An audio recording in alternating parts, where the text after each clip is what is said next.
Halo Sobat Lentera, kembali lagi di Suara Rakyat, Suara Perubahan bersama dengan saya Riki Kurniawan. Dan hari ini kita akan membahas sebuah bahasan penting dari dunia pendidikan terkait dengan perubahan nama dari PPDB menjadi SPMB. Ini yang harus dipertanyakan adalah ini akan menjadi solusi atau justru menjadi masalah baru. Karena penerimaan peserta didik baru atau PPDB yang akan berubah nantinya menjadi SPMB atau Sistem Penerimaan Murid Baru, ini kan masih belum ada juknisnya, begitu ya. Tapi sistem ini tentunya akan menghapus yang namanya zonasi. Calon siswa baru nanti akan didasarkan pada alamat yang tertera pada dokumen kependudukan, bukan lagi seperti itu, melainkan pada domisili calon siswa.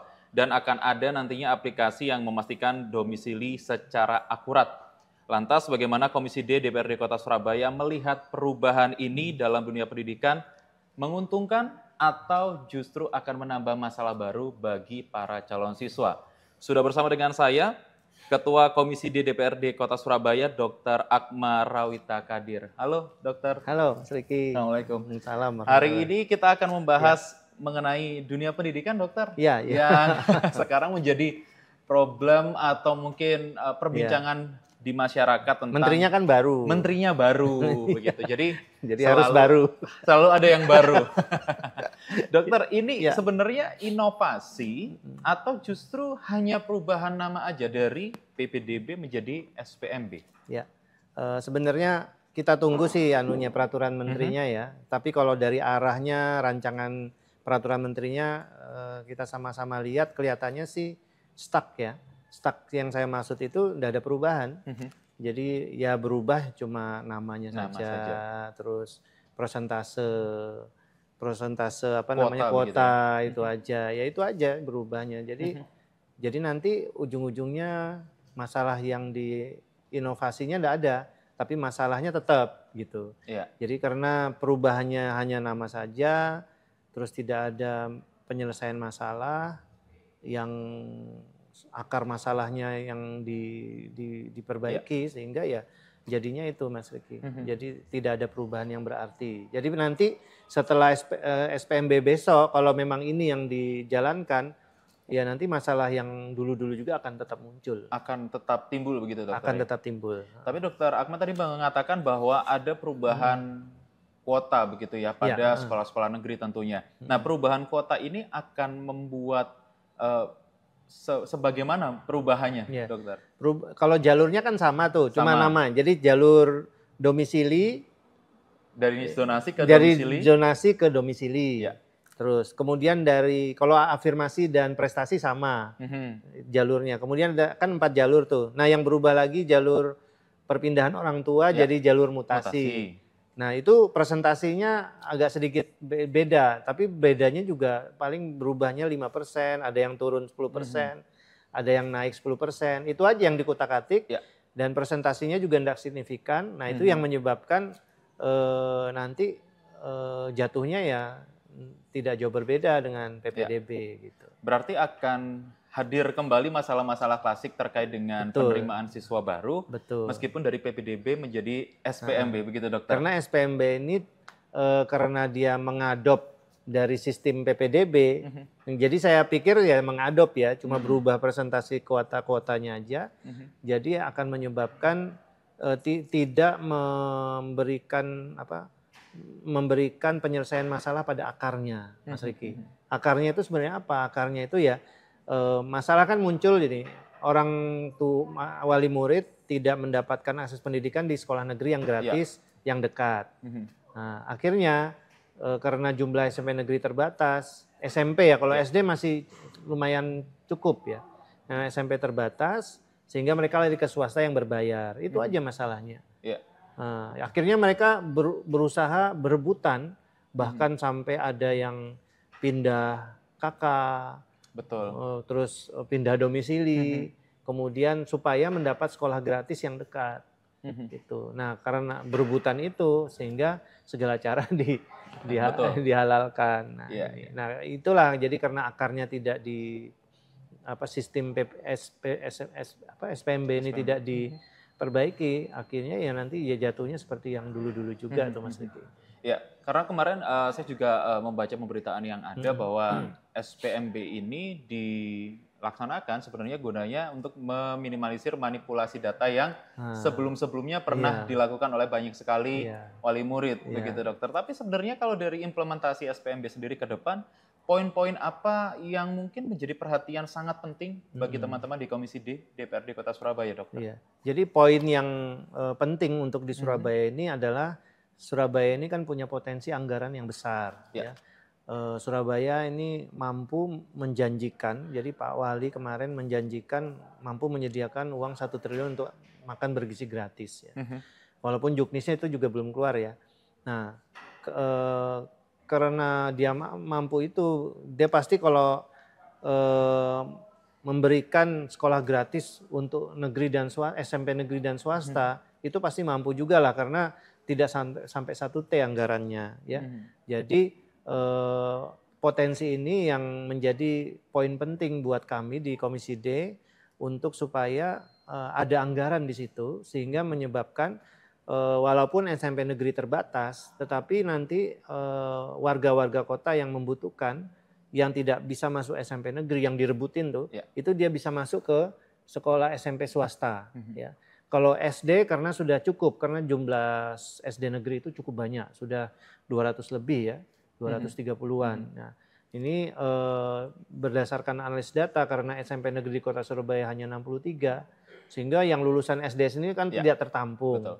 Nah, nanti ditampung di swasta, tentu saja dengan fasilitas negara. Nah, ini sudah saya baca di rancangan kementerian, rancangan keputusan menteri yang nanti tahun 2005. Jadi ada klausul di situ menyebutkan yang tidak diterima di negeri akan difasilitasi di swasta dengan fasilitas biaya gratis oleh pemerintah kota.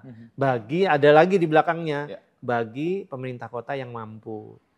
Nah, jadi saya rasa dengan anggaran kita hitung-hitungan kasar tuh kita butuh sekitar 0,5 triliun, ya, sekitar 500 miliar untuk dalam setahun untuk bisa menyekolahkan seluruh siswa, adik-adik anak-anak kita ini semua di SMP negeri dan swasta gratis.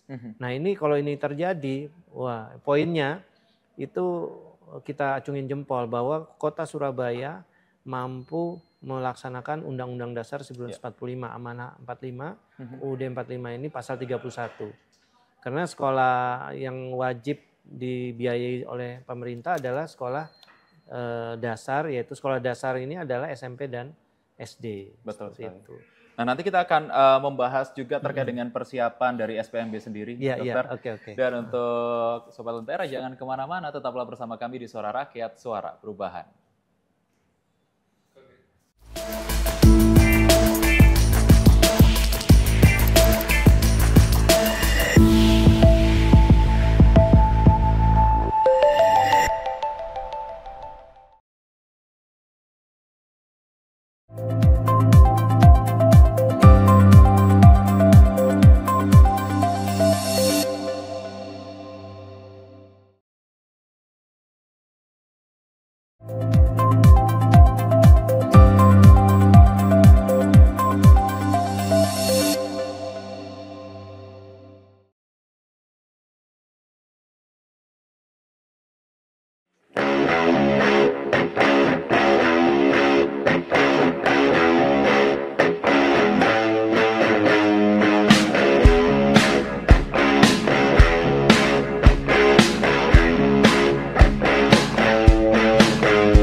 Terima kasih Sobat Lentera, masih bersama kami di Suara Rakyat, Suara Perubahan. Masih bersama dengan saya, Dr. Akma Rawita Kadir, Ketua Komisi D DPRD Kota Surabaya. Dr. Akma, kita lanjutkan lagi perbincangan kita mengenai PPDB yang akan berubah menjadi SPMB. Tadi sempat disinggung di segmen sebelumnya bahwa sebenarnya ini tidak terlalu signifikan perubahannya. Hanya perubahan istilah nama yang mungkin nyaman didengar, lebih ke sinonim begitu dokter. Iya. Tapi sebenarnya kalau untuk kesiapan sumber dayanya sendiri untuk implementasi SPMB sejauh ini evaluasi dari teman-teman Komisi D seperti apa dokter? Jadi kita sudah koordinasi juga dengan Dinas Pendidikan. Jadi kalau perubahannya itu hanya sekedar perubahan jumlah kuota di setiap jenis penerimaan, ya pasti Surabaya siap lah. Maksudnya itu dengan keadaan seperti yang tahun-tahun yang dengan menyisakan masalah-masalah. Jadi insya Allah siap dengan persiapan itu. Cuman kita harus siap juga, ada sekitar kurang lebih pasti ada sekitar antara sekitar 3.000 sampai 10.000 siswa nanti yang harus dicarikan sekolah. Karena tidak, jadi gini, jadi wali murid ini, orang tua murid ini, ada yang banyak tipenya, ada yang tipe dia mampu menyekolahkan anaknya dengan SPP di atas 500.000 dengan sekolah-sekolah yang elit itu. Terus ada yang dia mampu menyekolahkan anaknya di bawah SPP di bawah 500.000 di swasta, tapi dengan meminjam uang, dengan menjual hartanya dan sebagainya. Terus ada lagi kategori wali murid yang dia betul-betul tidak mampu, dia tidak punya uang untuk membayar SPP tiap bulannya. Nah ini yang kita masuk ke dalam, biasanya dibantu sama Dinas Pendidikan lewat CSR. Cuma CSR ini kan jumlahnya terbatas. Jadi itu tadi, jadi nanti ada sekitar 3.000 sampai 10.000-an lah nanti siswa yang memang betul-betul tidak mampu, itu akan tidak bisa bersekolah. Akhirnya dia ada yang dibawa pulang ke desanya, mondok dan sebagainya. Dan ini yang tidak bisa diakses keberadaannya oleh Dinas Pendidikan. Nah ini akan menyebabkan angka putus sekolah itu semakin besar. Pengangguran nanti akan semakin besar, akan menjadi beban APBD Kota Surabaya juga. Ya. Dan kalau tidak salah itu data BPS, angka siswa yang tidak bersekolah itu cukup tinggi. Jawa Timur itu ranking kedua. Setelah yang pertama Jawa Barat. Jawa Timur ranking kedua, dan saya belum tahu data Surabaya seperti apa. Tapi kalau melihat kondisi jumlah sekolah yang berbayar yang swasta yang masih banyak, ya kemungkinan Surabaya juga cukup tinggi angka siswa yang tidak bersekolah. Betul. Tapi sebenarnya apakah ini juga menjawab keresahan sekolah swasta dokter yang beberapa tahun belakangan ini terkadang masih mengeluhkan tidak dapat murid atau mungkin dapat murid cuma 1, cuma 2 begitu. Nah nanti kedepannya dengan sistem SPMB dengan evaluasi-evaluasi yang ada, bagaimana menjawab keluhan atau aspirasi dari sekolah-sekolah swasta yang ada di Kota Surabaya sendiri yang kekurangan murid atau mungkin bahkan tidak dapat murid di tahun ajaran itu dokter? Ya, jadi orang tua kita ini, orang tua wali murid di Kota Surabaya ini kan yang penting pertama gratis, kedua dekat rumah. Nah, sedangkan swasta berbayar, kadang jauh. Nah, ya gimana mau dapat murid kalau kayak gitu? Sudah berbayar, kadang jauh dari rumah. Ada yang dekat pun mungkin berbayar. Nah, jadi swasta juga harus bisa bekerja sama dengan pemerintah kota. Jadi biasanya sekarang ini kan pemerintah kota yang jemput bola ke sekolah-sekolah swasta. Jadi swasta harus jemput bola ke pemerintah kota untuk ikut bekerja sama. Mungkin dia punya yayasan yang punya anggaran lebih, mereka kerjasama. Jadi supaya bisa dapat murid banyak gitu ya, dengan tidak mengurangi juga kalau dia dapat murid banyak tapi dia pembayarnya seperti apa itu mereka yang yang mencari solusi. Tapi saya harapkan memang potensi anggaran Kota Surabaya yang besar ini bisa mampu memfasilitasi seluruh siswa yang tidak terakomodasi di negeri. Itu harapan kami sebenarnya. Dan hitung-hitungan kasarnya ya mungkin kurang lebih sekitar 0,5 triliun ya. Itu, dan saya rasa Surabaya bisa kok itu. Berarti sebenarnya masyarakat Surabaya sendiri yang tinggal di perumahan atau lokasi yang jarang ada sekolah negeri di situ, sebenarnya tidak perlu khawatir ya dengan sistem yang baru ini, dokter? Iya, kalau sudah Dinas Pendidikan itu sebenarnya sudah memetakan bahwa ketika murid ini bisa di sekolah negeri dan swasta itu masuk, itu biasanya dia sudah terakomodasi dan sudah cukup tanpa membangun sekolah negeri. Jadi sebenarnya swasta tidak perlu khawatir. Cuma ya memang itu tadi, orang tua kan ya itu tadi, apakah mereka sanggup membayar kalau di sekolah swasta. Jangan sampai mereka ngutang-ngutang, bayar SPP, tiba-tiba di tengah jalan mereka putus sekolah. Nah ini kan jadi beban pemerintah kota dan kasus itu tidak sedikit. Jadi cukup banyak kasus yang menyebabkan putus sekolah dan ini akan melanggar Undang-Undang 45. Jadi pemerintah seakan-akan membatasi akses pendidikan yang tidak sesuai dengan harapan kita semua, yang harus sesuai dengan UUD 45 itu. Tapi untuk peningkatan kualitas ke depan untuk setiap sekolah dengan implementasinya SPMB, Dokter Akmal sendiri melihatnya seperti apa, Dok? Apakah nanti akan ada peningkatan kualitas atau justru dengan adanya SPMB ini akan berjalan stuck atau justru akan semakin drop begitu? Kalau dengan adanya SPMB ini sedikit pembeda ya, jadi nanti ada kata-kata klausul itu tadi yang tidak tertampung di negeri itu akan difasilitasi di swasta. Tapi ada embel-embelnya itu tadi bagi pemerintah kota yang mampu. Nah, kalau standar kualitas sekolah swasta, saya rasa Dinas Pendidikan punya wewenang untuk memantau, mengevaluasi sekolah-sekolah yang tidak standar.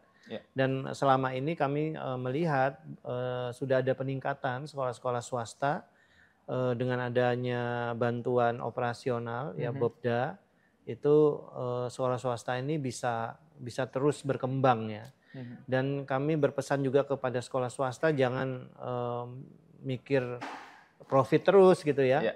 Jadi tetap harus membantu, apalagi yang SMP dan SD, karena amanah Undang-Undang Dasar itu sebenarnya SMP dan SD itu gratis gitu. Nah karena swasta ini memikirkan profit, nah nanti makanya bisa-bisa dia tidak dapat murid, tidak dapat masukan, akhirnya kualitas sekolahnya menurun, standarisasinya menurun, bisa ditutup itu kalau tidak sesuai dengan standar, Mas. Betul. Nanti kita akan sambung lagi, Dokter Akmal, untuk perbincangan kita hari ini. Dan Sobat Lentera jangan kemana-mana, bersama kami di Suara Rakyat, Suara Perubahan.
Terima kasih Sobat Lentera, Anda masih bersama kami di Suara Rakyat, Suara Perubahan, masih bersama dengan Ketua Komisi D DPRD Kota Surabaya, Dr. Akma Rawita Kadir.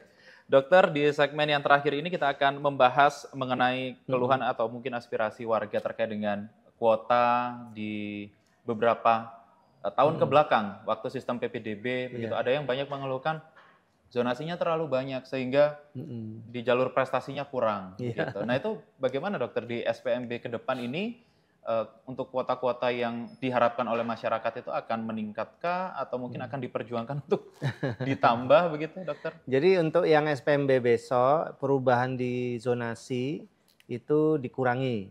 Yang dari 50% jadi 40%. Ya. Nah kemudian untuk prestasi itu sedikit dikurangi, ya. Justru malah semakin dikurangi yang juga. afirmasi yang ditambah. Oh, afirmasi yang ditambah. Oke. Afirmasi ditambah naik 5% kalau tidak salah. Yang prestasi saya lupa itu dikurangnya, tapi tapi bergesernya cuma 5%. Iya. Nah, tapi kalau dilihat dari itu kan otomatis tidak ada perubahan antara PPDB dengan jadi sedikit perubahan dan tidak signifikan untuk menyelesaikan permasalahan. Jadi ya tetap seperti yang lalu-lalu. Nah ini akibatnya apa? Akibatnya Dinas Pendidikan Kota ya nanti akan berusaha walaupun tidak bisa adil ya harus berusaha seadil-adilnya karena ini nanti prosentase ini nanti dikembalikan lagi ke daerahnya masing-masing. Nah khusus di Kota Surabaya sudah ada pengalaman tahun kemarin cukup bagus lah ya. Walaupun menyisakan banyak siswa yang tidak diterima tapi mengaturnya cukup bagus karena dia mengakomodasi prestasi kemudian yang 4 jalur itu dan zonasinya dibagi 2. Jadi ada yang khusus untuk zonasi dalam kecamatan bisa untuk zonasi yang kedua untuk di luar kecamatan. Jadi untuk yang prestasi saya rasa ya mau enggak mau ya memang seperti itu Mas Riki. Karena ya kuotanya segitu-gitu aja nggak nambah. Kalau saya sih harapannya ya tidak ada jalur prestasi, tidak ada jalur afirmasi ya semuanya jalur domisili. Itu diterima semua. Nah yang tidak tertampung di negeri ditampung di swasta yang terdekat tentunya dengan harapan mereka ya difasilitasi gratis. Nah itu udah aman. Akses pendidikan di Kota Surabaya itu kita acungi jempol. Jadi yang baik yang miskin, yang kaya semuanya dapat. Dapat kualitas yang sama. Gitu, jadi tinggal nanti mengevaluasi melihat standar swasta jangan sampai menurun. Harus terus ditingkatkan. Gitu. Nah dokter untuk sekolah-sekolah swasta yang mungkin dipandang dalam stigma masyarakat mungkin ada beberapa yang kayaknya nih sekolahnya kurang bagus nih. Begitu. Nanti ke depan akan ada langkah seperti apa? Apakah akan ditingkatkan kualitasnya melalui SPMB ini atau mungkin ada penyesuaian keselarasan lah begitu dengan sekolah-sekolah lain yang mungkin sudah lebih dulu maju begitu dokter? Jadi harapan kita tidak ada lagi sekolah favorit, tidak favorit.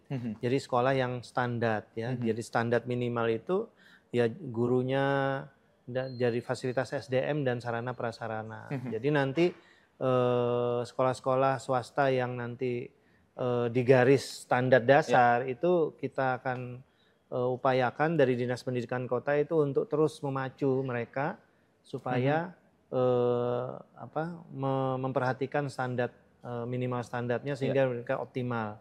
Nah tentunya dengan harapan dia sudah dapat murid nih karena kan dibayarin pemerintah kota misalnya, pemerintah kota sanggup. Nah kalau misalnya tidak mampu minimal dibayarin CSR. Nah itu supaya nanti sekolah-sekolah itu meningkatkan, mengoptimalkan standar pelayanan pendidikannya ya.